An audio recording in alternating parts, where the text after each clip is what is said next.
નમસ્કાર મિત્રો, અબ સરકારી યુટ્યુબ ચેનલમાં તમારું હાર્દિક સ્વાગત છે। ગુજરાત પોલીસ ભરતી 2026 અન્વયે પીએસઆઈ અને કોન્સ્ટેબલની ભરતી માટેની વિગતવાર માહિતી પોલીસ ભરતી બોર્ડ દ્વારા જાહેર કરી દેવામાં આવી છે। મિત્રો, આજે આપણે આ વિડીયોની અંદર આ ભરતીની અંદર પીએસઆઈ અને કોન્સ્ટેબલ માટેની શૈક્ષણિક લાયકાત, વય મર્યાદા, ફોર્મ ભરવાની તારીખ, ફોર્મ ફી, કેટેગરી વાઇઝ કેટલી જગ્યાઓ છે એ સંપૂર્ણ માહિતી આપણે જાહેરાતમાંથી આપણે જોવાના છીએ। ચાલો આ વિસ્તૃત માહિતી આપણે આ વિડીયોમાં જોઈએ।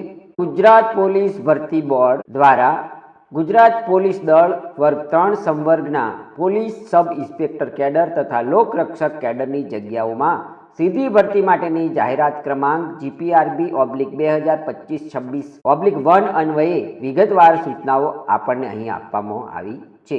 તો મિત્રો, ગુજરાત સરકારના પોલીસ દળ વર્ગ 3ની પીએસઆઈ કેડરની બિન હથિયારી પોલીસ સબ ઇન્સ્પેક્ટર, હથિયારી police sub inspector, jailer group B તેમજ લોકરક્ષક કેડરની બિન હથિયારી પોલીસ કોન્સ્ટેબલ, હથિયારી પોલીસ કોન્સ્ટેબલ SRPF અને જેલ સિપાહીની ખાલી જગ્યાઓ સીધી ભરતીથી ભરવા માટે ગુજરાત પોલીસ ભરતી બોર્ડ દ્વારા ફક્ત ઓનલાઈન અરજીઓ મંગાવવામાં આવે છે। આ સંવર્ગની વિવિધ જગ્યાઓની ભરતી નિયમોની પ્રવર્તમાન જોગવાઈઓ મુજબ લાયકાત પૂર્ણ કરતા અને ઈચ્છા ધરાવતા ઉમેદવારોએ તારીખ 30/12/2025 થી તારીખ 23/12/2025 દરમિયાન ojas.gujarat.gov.in વેબસાઇટ પર જઈ ઓનલાઈન અરજી કરવાની રહેશે। ઉમેદવારે ઓનલાઈન અરજી કરતા પહેલા ભરતીને લગતી માહિતી અને સૂચનાઓ ઉક્ત વેબસાઇટ પરથી સંપૂર્ણપણે કાળજીપૂર્વક વાંચી લેવાની રહેશે। ઉમેદવારોએ ઓનલાઈન અરજી કન્ફર્મ થયા પછી તેની પ્રિન્ટ કાઢી પોતાની પાસે રાખવાની રહેશે અને જ્યારે માંગવામાં આવે ત્યારે રજૂ કરવાની રહેશે। ટપાલ દ્વારા, રૂબરૂ, ઈમેલ કે અન્ય માધ્યમથી મોકલવામાં આવેલી અરજીપત્રકો ધ્યાને લેવામાં આવશે નહીં। ઓનલાઈન મુસદ્દા મુજબ અરજી કરેલ નહીં હોય, અરજીમાં દર્શાવેલ વિગતો અધૂરી કે અસંગત હશે, સામાન્ય વર્ગના ઉમેદવાર સમય મર્યાદામાં ફી ભરેલ નહીં હોય તો આવા તમામ ઉમેદવારોની અરજીઓ અમાન્ય રહેશે। ઓનલાઈન અરજી કરતી વખતે ઉમેદવારોએ પોતાના તાજેતરના રંગીન પાસપોર્ટ સાઇઝના ફોટાની ઇમેજ 15 KB અને સ્પષ્ટ વંચાય તેવી સહીની ઇમેજ 15 KB સાઇઝથી વધે નહીં તે રીતના જેપીજી ફોર્મેટમાં અપલોડ કરવાની રહેશે। ઉમેદવાર જો ફક્ત પોલીસ સબ ઇન્સ્પેક્ટર માટે અરજી કરવા માંગતા હોય તો તેઓએ ઓનલાઈન એપ્લિકેશનમાં પીએસઆઈ કેડર પસંદ કરવાનું રહેશે। ફક્ત લોકરક્ષક કેડર માટે અરજી કરવા માંગતા હોય તો તેઓએ ઓનલાઈન એપ્લિકેશનમાં લોકરક્ષક કેડર પસંદ કરવાનું રહેશે। જો બંને કેડરમાં અરજી કરવા માંગતા હોય તો તેઓએ ઓનલાઈન એપ્લિકેશનમાં બોથ પીએસઆઈ એન્ડ લોકરક્ષક કેડર પસંદ કરવાનું રહેશે। હવે મિત્રો, અહીં સંવર્ગની જગ્યાઓની વિગતો નીચે મુજબ આપણને આપવામાં આવી છે। તો અહીં આપણને દરેક સંવર્ગની કેટેગરી વાઇઝ પણ જગ્યાઓ આપવામાં આવી છે। તો ક્રમ નંબર 1ની અંદર જે સંવર્ગ છે તે બિન હથિયારી પોલીસ સબ ઇન્સ્પેક્ટર, તેની કુલ 659 જગ્યાઓ ભરવા માટે જાહેરાત બહાર પાડવામાં આવી છે। તો મિત્રો, અહીં કેટેગરી વાઇઝ જગ્યાઓ આપી દેવામાં આવી છે। તે ઉપરાંત અહીં સ્ત્રી કે મહિલા ઉમેદવારો માટેની જે કેટેગરી વાઇઝ અનામત જગ્યાઓ છે તે પણ આપવામાં આવી છે। ક્રમ નંબર 2ની અંદર જે જગ્યા છે તે હથિયારી police sub inspector platoon commander, તેની જગ્યાઓ અહીં આપવામાં આવી છે। તો તેમાં 129 કુલ જગ્યાઓ ઉપર ભરતી થવાની છે। અહીંયા મિત્રો કેટેગરી વાઇઝ જગ્યાઓ આપવામાં આવી છે। 3 નંબરની જે જાહેરાત છે તે જેલર ગ્રુપ 2 પુરુષ ઉમેદવારો, તેમની પણ અહીં કેટેગરી વાઇઝ અને કુલ જગ્યાઓ આપણને આપવામાં આવી છે। તો કુલ અહીં 70 જગ્યાઓ ઉપર ભરતી થવાની છે। ક્રમ નંબર 4ની અંદર બિન હથિયારી પોલીસ કોન્સ્ટેબલ, તેની આપણને જગ્યાઓ કુલ આપવામાં આવી છે। 6942 જગ્યાઓ છે। અહીં કેટેગરી વાઇઝ પણ જગ્યાઓ આપણને આપવામાં આવી છે। નંબર 5નો જે સંવર્ગ છે તે હથિયારી પોલીસ કોન્સ્ટેબલ, તેની કુલ જગ્યાઓ 2458 છે। અહીં તેમની કેટેગરી વાઇઝ જગ્યાઓ આપવામાં આવી છે। ક્રમ નંબર 6ની અંદર જે સંવર્ગ છે તે જેલ સિપાઈ પુરુષ ઉમેદવારો માટે કુલ 300 જગ્યાઓ પર ભરતી થવાની છે। તેની પણ અહીં કેટેગરી પ્રમાણે જગ્યાઓ આપવામાં આવી છે। ક્રમ નંબર 7નો જે સંવર્ગ છે તે જેલ સિપાઈ મહિલા મેટ્રન, કુલ 31 જગ્યાઓ ઉપર ભરતી થવાની છે। અહીં કેટેગરી વાઇઝ જગ્યાઓ પણ આપને આપવામાં આવી છે। 8મા નંબરનો જે સંવર્ગ છે મિત્રો તે હથિયારી પોલીસ કોન્સ્ટેબલ SRPF માટે 3002 જગ્યાઓ ઉપર ભરતી થવાની છે। અહીં તેની પણ કેટેગરી વાઇઝ જગ્યાઓ આપણને આપવામાં આવી છે।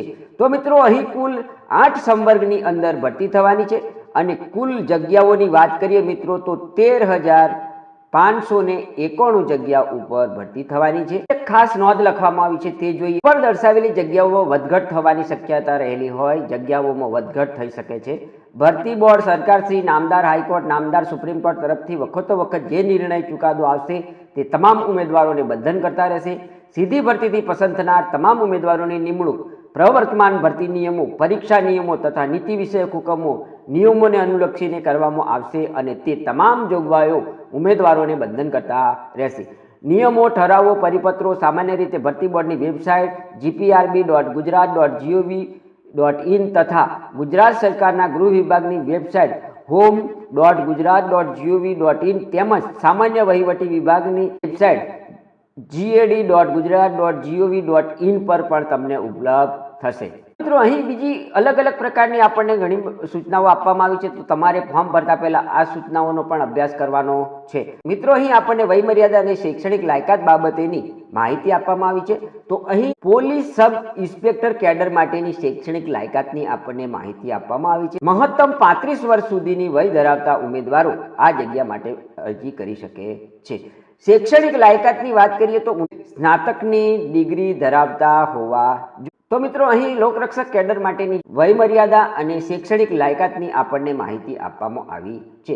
તો લોકરક્ષકની વયમર્યાદા જોઈએ તો 18 વર્ષથી ઓછી નહીં અને 33 વર્ષથી વધુ ન હોય તેટલી વય ધરાવતા ઉમેદવારો આ જગ્યા પર અરજી કરી શકે છે। શૈક્ષણિક લાયકાત મિત્રો આપણે અહીં જોઈએ તો ધોરણ 12 પાસ લાયકાત ધરાવતા ઉમેદવારો આ જગ્યા માટે અરજી કરી શકે છે। મૂળ ગુજરાતના અનુસૂચિત જાતિ, અનુસૂચિત જનજાતિ, સામાજિક શૈક્ષણિક રીતે પછાત વર્ગ અને આર્થિક રીતે નબળા વર્ગના ઉમેદવારોને અનામત વર્ગના ઉમેદવારો તરીકે લાભ મળવાપાત્ર થશે। અહીં મિત્રો શારીરિક ધોરણો આપણને આપવામાં આવ્યા છે। તો પુરુષ ઉમેદવારો માટેની આ શારીરિક ધોરણોની વાત કરીએ તો મૂળ ગુજરાતના અનુસૂચિત જનજાતિ માટેના ઉમેદવારો માટે ઊંચાઈ 62 સેન્ટીમીટર હોવી જોઈએ। ત્યારે છાતીનું માપ જોઈએ તો ફૂલાયા વગરની છાતી 79 સેન્ટીમીટર હોવી જોઈએ, જ્યારે ફૂલાવેલી છાતી 84 સેન્ટીમીટર હોવી જોઈએ। અનુસૂચિત જનજાતિના ઉમેદવારો સિવાયના તમામ ઉમેદવારો માટે ઊંચાઈ 65 સેન્ટીમીટર હોવી જોઈએ, જ્યારે ફૂલાયા વગરની છાતીનું માપ 79 સેન્ટીમીટર હોવું જોઈએ અને ફૂલાવેલી છાતીનું માપ 84 સેન્ટીમીટર હોવું જોઈએ। ત્યાં મિત્રો આપણને મહિલા ઉમેદવારોને શારીરિક માપદંડોની માહિતી આપણને આપવામાં આવી છે। તો મૂળ ગુજરાતના અનુસૂચિત જનજાતિના ઉમેદવારોની મહિલા ઉમેદવારો માટે 50 સેન્ટીમીટર હાઇટ હોવી જોઈએ, જ્યારે અનુસૂચિત જનજાતિ સિવાયના ઉમેદવારો માટે 55 સેન્ટીમીટર હાઇટ હોવી જોઈએ। તો મિત્રો આપણે અહીં પુરુષ ઉમેદવારો માટે અને મહિલા ઉમેદવારોની શારીરિક માપદંડની માહિતી જોઈ। અહીં મિત્રો આપણને પરીક્ષા ફી બાબતેની માહિતી આપવામાં આવી છે। તો જનરલ કેટેગરીના ઉમેદવારોએ ₹100 ફી ઉપરાંત લાગુ પડતા બેંક સર્વિસ ચાર્જ ભરવાના રહેશે તથા EWS, schedule cast, schedule tribal, social and economic backward class તથા માજી સૈનિકે ઉમેદવારોએ ફી ભરવાની રહેતી નથી। હવે મિત્રો અહીં જોઈએ કે અરજીના પ્રકારો ક્રમ નંબર 1 ની અંદર PSI કેડરની અંદર જો તમે અરજી કરતા હોય તો તમારે ₹100 ફી ભરવાની છે અને આ ફી ખાલી અને ખાલી જનરલ ઉમેદવારો માટે જ છે। જો તમે લોકરક્ષક કેડર માટે અરજી કરતા હોય તો તમારે ₹100 ફી ભરવાની છે। જ્યારે તમે બોથ એટલે કે PSI અને લોકરક્ષક બંને કેડરો માટે જ્યારે અરજી કરતા હોય તો તમારે પરીક્ષા ફી ₹200 વત્તા અહીં કહેવામાં આવ્યું છે કે બેંક ચાર્જ અલગથી ભરવાનો રહેશે। 5મા નંબરની અંદર મિત્રો પોલીસ સબ ઇન્સ્પેક્ટર કેડરની પરીક્ષાના ચરણો આપણને આપવામાં આવ્યા છે। 6 નંબરની અંદર લોકરક્ષક કેડરની પરીક્ષાના ચરણો આપણને આપવામાં આવ્યા છે। તો પોલીસ સબ ઇન્સ્પેક્ટર માટે ફર્સ્ટ સ્ટેજ ફિઝિકલ ટેસ્ટ હશે, સેકન્ડ સ્ટેજ તમારા માટે મેન એક્ઝામ એટલે કે પરીક્ષા હશે। તેવી જ રીતના લોકરક્ષક માટે પણ પ્રથમ સ્ટેજ એ ફિઝિકલ ટેસ્ટ હશે અને સેકન્ડ સ્ટેજની અંદર ઓબ્જેક્ટિવ MCQ પ્રકારનો ટેસ્ટ લેવામાં આવશે। 7મા નંબરની અંદર પોલીસ સબ ઇન્સ્પેક્ટર કેડર તથા લોકરક્ષક કેડરની શારીરિક કસોટીની આપણને માહિતી આપવામાં આવી છે। તો પોલીસ સબ ઇન્સ્પેક્ટર કેડર તથા લોકરક્ષક કેડરની પરીક્ષા નિયમોમાં જણાવ્યા મુજબ શારીરિક કસોટીના ધોરણો એક સરખા જ રાખવામાં આવેલ છે। જેથી ઉમેદવારોએ બંને માટે ઓનલાઈન એપ્લિકેશનમાં બોધ તરીકે અરજી કરેલ છે તેમને જો બંને ભરતી માટે લાયક હોય તો પણ તેઓએ એક જ વાર શારીરિક કસોટી આપવાની રહેશે. કોઈપણ કારણોસર એક જ ઉમેદવારને શારીરિક કસોટી માટે એક કરતાં વધુ પ્રવેશપત્ર મળેલ હોય તો તે પ્રવેશપત્રમાં શારીરિક કસોટીની તારીખ પહેલાં આવતી હોય તેવા એક જ પ્રવેશપત્ર પર શારીરિક કસોટી આપવાની રહેશે. એક કરતાં વધારે શારીરિક કસોટી આપનાર ઉમેદવારોની ઉમેદવારી રદ કરવામાં આવશે. અહીં મિત્રો આપણને ફિઝિકલ ટેસ્ટ માટેની માહિતી આપવામાં આવી છે. તો આપણે એ માહિતીને જોઈએ તો શારીરિક કસોટી માટે વહીવટી અનુકૂળતા મુજબ કોઈપણ તારીખે અને સમયે ઉમેદવારોને બોલાવવામાં આવશે અને તે મુજબ શારીરિક કસોટી માટે ઉમેદવારો જણાવવામાં આવે તે કેન્દ્ર ખાતે હાજર રહેવાનું રહેશે. શારીરિક કસોટી માટે તારીખ અને સમય બદલવા અંગેની ઉમેદવારોની રજૂઆત ધ્યાને લેવામાં આવશે નહીં. આ બાબતમાં બોર્ડનો નિર્ણય અંતિમ અને બંધનકર્તા રહેશે. પુરુષ ઉમેદવારો માટે જે શારીરિક કસોટી છે જેમાં 5000 મીટર દોડમાં પૂર્ણ કરવાની રહેશે, જ્યારે મહિલા ઉમેદવારો માટેની જે દોડ છે તે 1600 મીટર દોડ છે.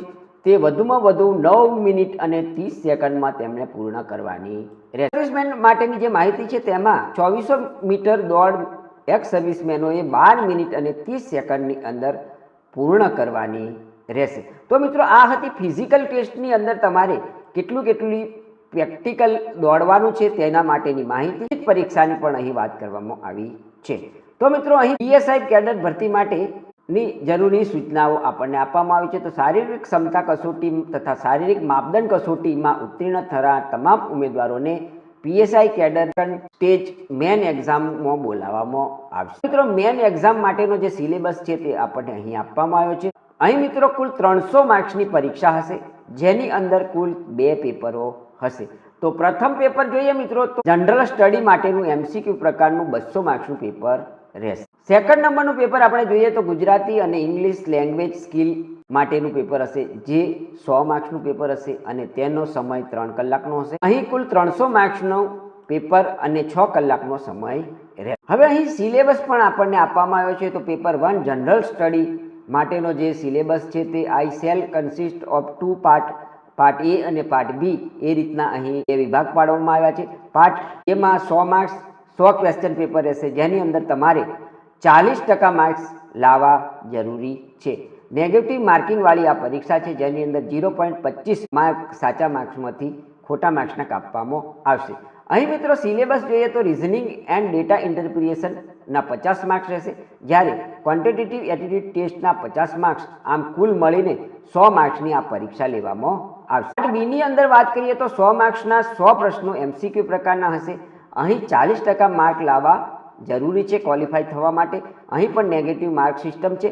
અહીં તમે સિલેબસની વાત કરીએ તો the constitution of India and public એડમિનિસ્ટ્રેશનના 25 ગુણના 25 પ્રશ્ન પૂછાશે. હિસ્ટ્રી, જિયોગ્રાફી, કલ્ચરલ હેરિટેજના 25 ગુણના 25 પ્રશ્નો પૂછાશે. કરંટ અફેર્સ એન્ડ જનરલ નોલેજના 25 ગુણના 25 પ્રશ્નો પૂછાશે. Environment, science and technology and ઇકોનોમીના 25 ગુણના 25 પ્રશ્નો પૂછાશે. આમ 4 ટોપિકમાંથી 100 પ્રશ્નો 100 માર્ક્સના પૂછાશે. અહીં મિત્રો પેપર 2 છે ગુજરાતી અને અંગ્રેજી લેંગ્વેજ સ્કિલ, તેના કુલ 100 માર્ક્સ હશે અને સમય મર્યાદા 3 કલાકની એટલે કે 180 મિનિટ રહેશે. અહીં મિત્રો આપણે સિલેબસની જો વાત કરીએ તો કુલ 100 માર્ક્સનું એક પેપર રહેશે, જેની અંદર 2 પાર્ટ હશે. પાર્ટ એ ની અંદર તમને ગુજરાતી ભાષા સ્કિલના પ્રશ્નો પૂછવામાં આવશે, એટલે કે તમારે અહીં નિબંધ લેખન, thesis writing, comprehension, report write અને લેટર રાઇટિંગ, આમ 5 ટોપિકમાંથી તમને અહીં પ્રશ્ન પૂછવામાં આવશે. જ્યારે પાર્ટ બી ની અંદર ઇંગ્લિશ લેંગ્વેજની અંદર પ્રેસિસ રાઇટિંગ, કોમ્પ્રિહેન્શન અને ગુજરાતી ટુ અંગ્રેજીમાં ટ્રાન્સલેટ કરવા માટેનો પેરેગ્રાફ તમને પૂછવામાં આવશે. આમ અહીં મિત્રો કુલ મળીને બંને ભાગના થઈ 100 માર્ક્સના પ્રશ્નો તમને પૂછવામાં. આપણે આગળ જોઈએ કે અહીં અલગ અલગ પ્રકારની તમને સૂચનાઓ આપવામાં આવી છે, તેનો પણ તમારે અભ્યાસ કરી લેવાનો રહેશે. 12મા નંબરની જે સૂચના છે તેમાં લોકરક્ષક કેડરની ભરતી માટેની સૂચનાઓ આપણને આપવામાં આવી છે. તો શારીરિક ક્ષમતા કસોટી તથા શારીરિક માપદંડ કસોટીમાં ઉત્તીર્ણ થનાર તમામ ઉમેદવારોને લોકરક્ષક કેડરની સેકન્ડ સ્ટેજ ઓબ્જેક્ટિવ એમસીક્યુ ટેસ્ટમાં બોલાવવામાં આવશે. તો મિત્રો અહીં ટોટલ પાર્ટ 1 અને પાર્ટ બી એમ કુલ મળીને 200 MCQ 200 માર્ક્સના 3 કલાકનું પેપર રહેશે. મિત્રો અહીં પાર્ટ એ નો સિલેબસ આપણને આપવામાં આવ્યો છે. તો અહીં મિત્રો ક્રમ નંબર 1 ની અંદર જે ટોપિક છે તે રિઝનિંગ એન્ડ ડેટા ઇન્ટરપ્રિટેશન, જેના 30 માર્ક્સના પ્રશ્નો પૂછવામાં આવશે. ક્વોન્ટિટેટિવ એપ્ટિટ્યૂડ ટેસ્ટના 30 પ્રશ્નો પૂછવામાં આવશે અને તેના 30 ગુણ હશે. જ્યારે કોમ્પ્રિહેન્શન ઇન ગુજરાતી, જેના 20 ગુણના પ્રશ્નો પૂછવામાં આવશે. એટલે કે પાર્ટ એ ની અંદર તમને 80 માર્ક્સના પ્રશ્નો પૂછવામાં આવશે.